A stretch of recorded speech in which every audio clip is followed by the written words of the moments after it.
This house didn't mark a beginning. It marked the end of an era. In the year 1817, as a young nation pushed relentlessly westward, a large stone house rose quietly from the Kentucky landscape. It was not built to impress passers-by or declare wealth in the way Eastern estates did. Its purpose was simpler, heavier, and far more personal. The land surrounding it had already been crossed, cleared, hunted, and fought over for decades. By the time the mansion stood complete, the frontier itself was changing, and so was the man who came to live within its walls. The house sat on fertile ground, chosen not for vanity but for survival. Thick limestone walls offered protection from heat, cold, and memory alike. The windows were practical, positioned to observe the land rather than admire it. From the outside, the structure looked almost restrained, as if it understood that luxury had no place on ground shaped by hardship. Inside, the rooms were broad and solid, designed for family, storage, and long winters rather than social display. This was not a beginning. It was a pause at the end of a long, violent, and restless life. By the time the owner arrived, here, the world had already passed him by. Roads were forming where once there had only been trails. Settlements grew louder, laws grew tighter, and land that had once been free now carried boundaries, deeds, and debts. He had spent his life moving ahead of civilization, only to find that it now surrounded him. The mansion was not an escape from that reality, but an acknowledgement of it. For the first time, there would be no reason to leave again. Daily life inside the house followed a quieter rhythm. Mornings were slower. The physical strength that once carried him across rivers and through forests had faded into stiffness and pain. He spent hours near windows, looking out at land that felt both familiar and strangely distant. Fields replaced wilderness, fences replaced instinct. Children and grandchildren filled the rooms with voices, reminders that legacy no longer came from exploration but from memory. Despite its size, the mansion carried an undercurrent of loss. The walls held stories that were no longer useful to the world outside. Tales of survival, conflict, and endurance had become entertainment rather than instruction. Younger generations listened politely, but lived differently. The skills that once defined greatness now belonged to another age. The house, sturdy and permanent, became a place where stories settled instead of traveled. Visitors occasionally came, drawn by reputation rather than relevance. They expected grandeur and were met instead with humility. The man they came to see was older than legend allowed. His hands were marked not by glory but by work. His eyes carried distance, not triumph. The mansion offered no trophies, no declarations of victory, only the quiet evidence of a life that had moved faster than the country it helped shape. Evenings were the hardest. As darkness settled over the land, the silence grew heavier than the walls themselves. Fires burned low, conversations softened, and the house seemed to lean inward. The frontier nights he once knew were alive with danger and possibility. These nights were calm, predictable, and final. Safety had replaced purpose. Comfort had replaced momentum. The mansion did not erase struggle. Financial uncertainty followed him even here. Land disputes, poor investments, and shifting laws left him dependent on others in ways he had never been before. For a man who had lived by self-reliance, this dependence weighed heavily. The house stood solid, but security remained elusive. Stability came at the cost of independence. Still, there were moments of peace. Watching seasons change from the same vantage point brought a strange satisfaction. Crops grew where forests once stood. Roads carried wagons instead of danger. Children learned a world that no longer required constant vigilance. The mansion became a witness to transformation, both personal and national. It marked the place where movement stopped and reflection began. Illness arrived quietly, as it often does at the end of long lives. The strength that once defied nature now surrendered to it. Rooms that had echoed with footsteps became smaller, closer, more intimate. The mansion, once a symbol of arrival, became a boundary. Leaving it was no longer an option. The land outside continued to change, but his world narrowed to familiar walls and familiar faces. When the end came, it did not arrive with drama. There were no final journeys, no last conquests, no dramatic departures into the wilderness. It came in a bed within a house built for rest, surrounded by family rather than forest. The frontier did not claim him, time did. Afterward, the mansion remained. It outlived its purpose, its owner, and the era that shaped it. Generations passed through its rooms, some aware of its significance, others simply living within it. The land around it continued to divide, develop, and modernize. What was once the edge of the known world became a point on a map. Today, the house stands as a quiet contradiction. It is large but restrained, historic but understated. It represents not triumph, but transition, not conquest, but conclusion. The walls do not celebrate beginnings. They absorb endings, holding within them the weight of a life that once moved endlessly forward until it finally chose to stop, listening to a world that no longer needed him, watching a nation grow beyond the frontier he once knew. For most of his life, movement was not a choice but a necessity. To remain still meant danger, limitation, or loss. The world he knew demanded constant adaptation. New land, new threats, new horizons. Every decision was shaped by instinct and endurance rather than comfort. Survival depended on reading rivers, forests, and seasons, not laws or borders. This rhythm of motion became identity itself, so deeply ingrained that stopping felt unnatural, almost like surrender. Yet time, more than any enemy ever had, slowly forced what no force of nature could. As years passed, the landscape began to change in ways that movement could no longer solve. Trails turned into roads, camps into towns, and freedom into property lines.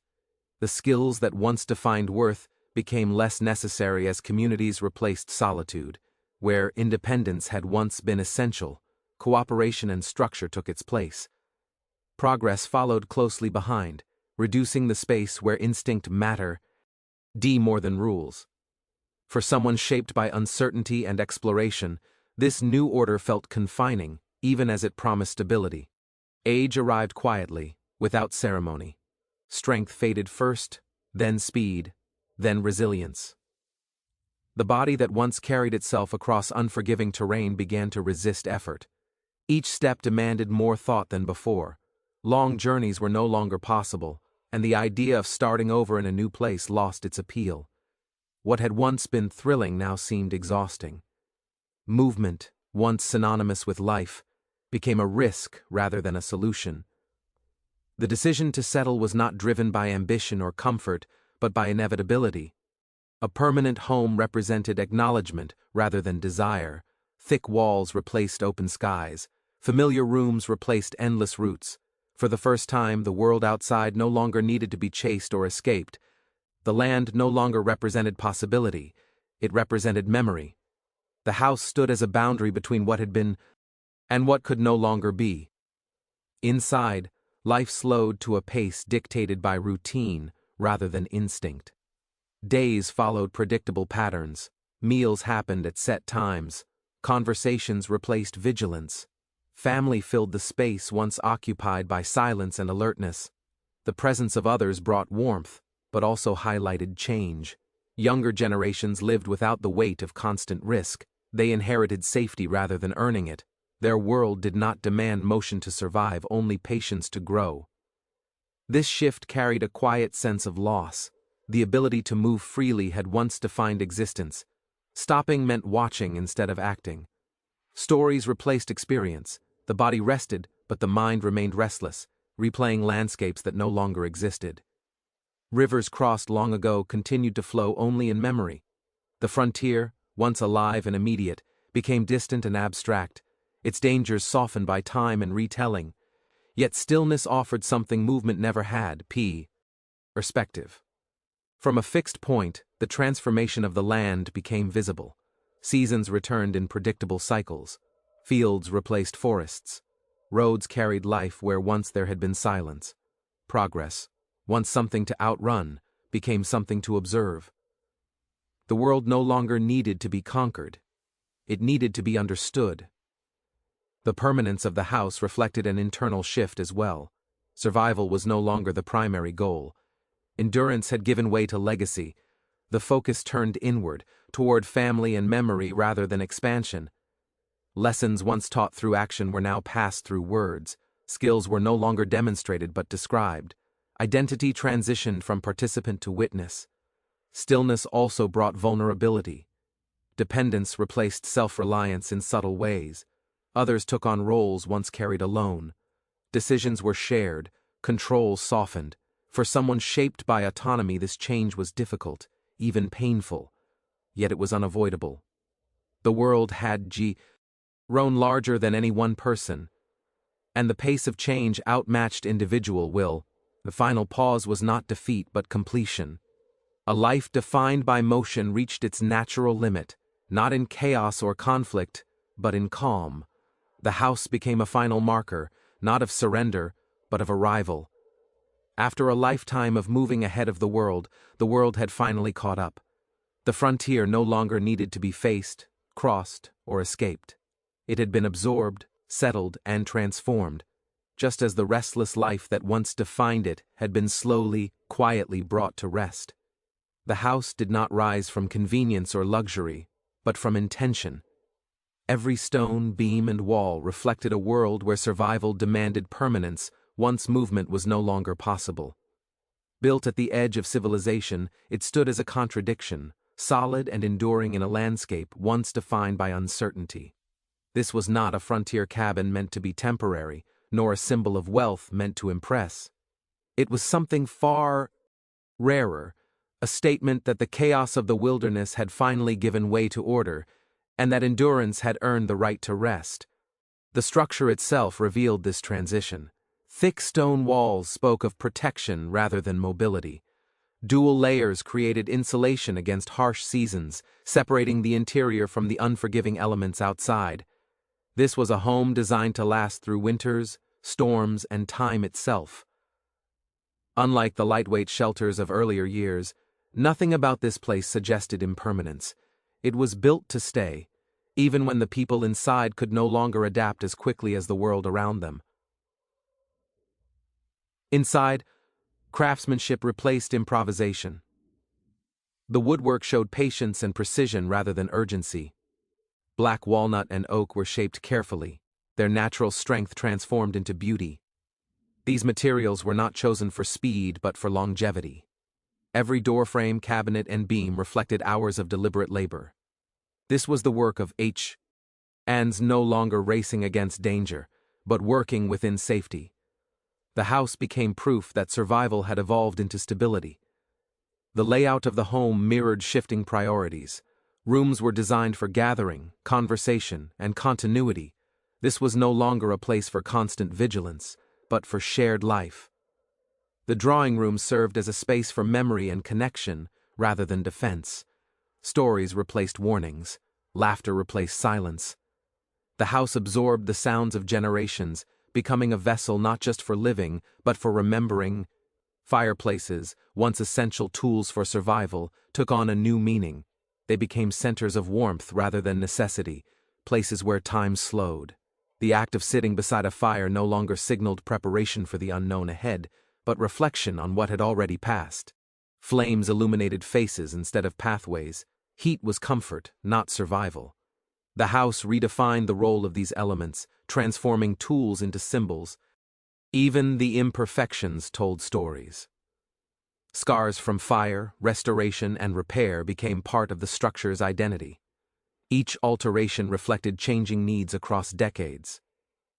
The house adapted as people did, absorbing damage and renewal without losing its core. Restoration did not erase history, it revealed it. Layers of change exposed the passage of time more honestly than perfection ever could. This place also represented the shift from individual achievement to collective legacy. The home was not built for one life alone. It was designed to hold generations, to serve as a foundation for those who followed. Children grew within its walls, their lives shaped by stability rather than movement. They inherited safety instead of uncertainty, structure instead of risk. The house marked the moment when survival stopped being a daily struggle and became an assumed condition. Yet permanence carried its own weight. Walls that offered protection also imposed limits. Once inside, the world outside became something observed rather than navigated. Windows replaced trails. Doors replaced open land. The house grounded life, but it also defined boundaries. What had once been endless became framed. Freedom was exchanged for security, not without cost. As the surrounding land transformed, the house remained a constant. Forests thinned, roads formed, communities grew.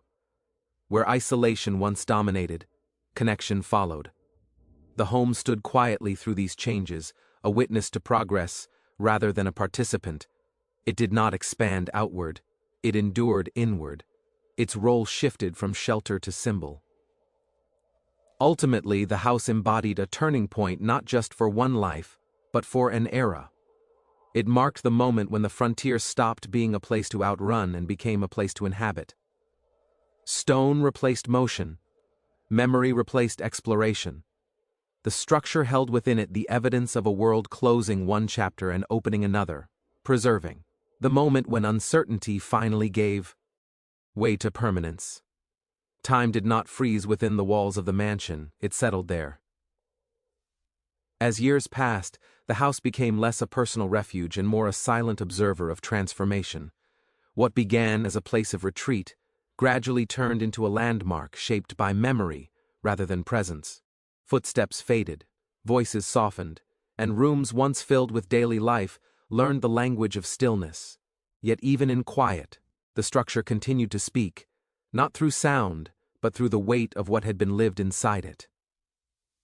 Generations moved on, but the house remained anchored to the land that had once defined an entire lifetime. The surrounding region changed faster than the stone could weather. Trails turned into roads, isolated clearings became towns, commerce replaced survival. The world accelerated while the house stood unmoved, resisting the urgency of modern life. Its endurance was not accidental, it had been built for resistance, not only against weather, but against time itself. With each passing decade, the mansion took on a new role. No longer a home in the traditional sense, it became a vessel of collective memory. Visitors entered not to live, but to imagine. The rooms shifted from functional spaces into echoes of another era. Chairs stood as placeholders for absent conversations. Windows framed landscapes that no longer looked as they once did. Every detail invited reflection rather than use. Restoration efforts did not aim to modernize but to preserve the feeling of continuity. The goal was never perfection but honesty. Layers of paint were carefully stripped to reveal earlier decisions. Floorboards were repaired rather than replaced, allowing imperfections to remain visible. These marks were not flaws, they were evidence. Evidence that the house had been shaped by real lives, not curated for display. Preservation became an act of respect rather than reinvention. As the mansion entered public consciousness, it began to represent something larger than itself. It became a symbol of transition between wilderness and settlement, movement and rest, myth and reality. People came seeking connection to a past that felt increasingly distant. The house offered that connection not through spectacle but through restraint. It did not shout its importance, it simply existed, asking visitors to slow down enough to listen. The land surrounding the mansion continued to evolve, but the house imposed a different rhythm. It reminded modern life of patience. In a world driven by speed and consumption, the structure stood as proof that longevity comes from intention, not excess. It had survived because it was built with purpose, not convenience. That lesson lingered long after visitors left its grounds. Even absence became part of the story. The lack of personal belongings, the empty rooms, the silence, all of it amplified presence rather than diminished it. With distraction, the imagination filled the space. People sensed the weight of decisions made there, the finality of choosing to stop moving forward and remain. The house embodied the moment when motion ended not in failure, but in fulfillment. Over time, the mansion absorbed layers of interpretation. Historians studied it, preservationists protected it, visitors projected their own meanings onto its walls. Yet the structure itself remained neutral, refusing to explain itself. It did not romanticize hardship nor glorify conquest. It simply stood, allowing each generation to confront what permanence truly means. The house also challenged the idea of endings. Though it marked the final chapter of one life, it was not an ending in isolation. It became a beginning for others, new families, new caretakers, new stories shaped by the foundation it provided. Finality transformed into continuity. What once symbolized rest became endurance. As sunlight continued to filter through its windows, year after year the mansion remained suspended between eras. Not frozen, but anchored. It did not belong entirely to the past, nor fully to the present. It existed in the space between memory and meaning, reminding those who entered that history is not something left behind. It is something lived, carried, and preserved through places that refuse to disappear. The mansion stands today not as a relic of stone and timber, but as a quiet reckoning with time itself.